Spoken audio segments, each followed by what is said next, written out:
मेरा नाम है साहिल स्टार और आज हम बात करेंगे फंडामेंटल ऑफ कॉन्स्टिट्यूशन पे, यानी कि आधारभूत संविधान के ऊपर। तो मैं वीडियो शुरू करने से पहले यही कहूँगा कि कुछ चीज़ें गलत हो सकती हैं, तो आप मुझे कमेंट करके बता देना कि भाई ये चीज़ें गलत हो चुकी हैं, जिसके लिए हम उनको अगली वीडियो में सुधार सकें। तो अब हम बात करेंगे फंडामेंटल ऑफ कॉन्स्टिट्यूशन पे।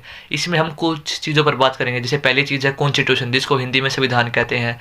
दूसरी चीज़ है पॉलिटी, जिसको हिंदी में राज व्यवस्था कहते हैं। और तीसरी चीज़ है संविधान के कार्य, ठीक है, द वर्क्स ऑफ कॉन्स्टिट्यूशन। तो अब शुरू करते हैं। तो पहली चीज़ संविधान। भाई जो मैंने पढ़ा है मैं वही बताऊंगा, अगर कुछ चीज़ें गलत हो जाएं तो भाई आप कमेंट कर देना, ठीक है।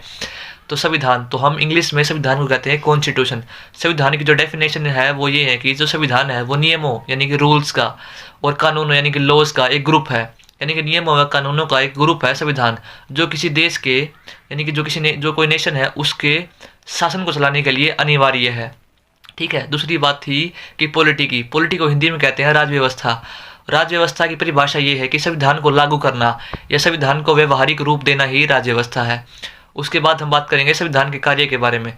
तो संविधान के मेरे नोट्स में तो भाई सर जी ने 5 ही वर्क्स लिखा रखे हैं, आपके कितने हैं, एक अगर कुछ एक्स्ट्रा हो तो आप कमेंट कर देना, ठीक है। तो पहला कार्य ये है कि जो संविधान है उसका पहला काम ये है कि वो बुनियादी यानी कि बेसिक नियमों का एक संकलन उपलब्ध कराए, यानी कि बेसिक जो रूल्स हैं उनका ग्रुप प्रोवाइड कराए, ठीक है। और दूसरा काम ये है कि संविधान यह बताएगा कि समाज में यानी कि जिस संविधान यह बताएगा कि जिस राष्ट्र के लिए वो संविधान बनाया गया है उस राष्ट्र में यानी उस समाज में निर्णय लेने की शक्ति किसके पास है, यानी कि चूज करने की पावर किसके पास है। तीसरा काम संविधान का ये है कि वह यह बताएगा कि सरकार का निर्माण कैसे होगा, कि गवर्नमेंट कैसे फॉर्म होगी। चौथा काम ये है कि जो संविधान ये सरकार पर कुछ सीमाएं लगाएगा ताकि सरकार उन सीमाओं का उल्लंघन ना कर सके। पांचवा काम ये है कि सरकार को संविधान इतनी पावर देगा कि जो जिस राष्ट्र के लिए सरकार बनी है, जिस राष्ट्र के लिए संविधान बना है, उस सरकार की सहायता से उस राष्ट्र का विकास हो सके और समाज में उस नेशन में एक न्यायपूर्ण व्यवस्था स्थापित की जा सके। तो ये है कुछ 5-6 संविधान के कार्य जो मतलब कि इम्पोर्टेंट से हैं।